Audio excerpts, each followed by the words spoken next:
Happy Sunday everyone. Ah, Tama nga talaga ang kasabihan sa construction kasi wala talagang forever. Kapag natapos ang isang building o project, automatic lilipat kayo, ganyan-ganyan. Sa ngayon, panggabi ako dito sa Makati. Kaso nga lang, itong project na to is finish na talaga. So, kailangan namin lumipat. Kaso yung paglilipatan is pang umaga.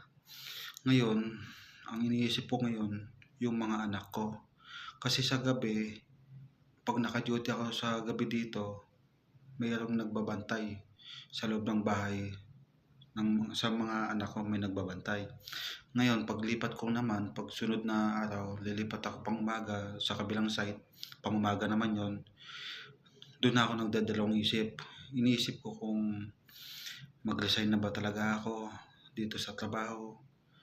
Nakapanghinayang kasi pag nag-resign ako, wala akong kita, wala akong pambiling bigas, gatas, o pambayad ng upa.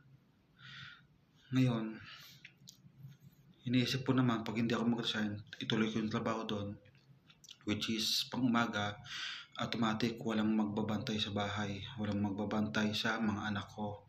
Lalo na't Lunes hanggang Friday may pasok yung mga bata, mag-aasikaso. Tapos meron pa akong maliit na anak ko, napakaliit, sanggol pa.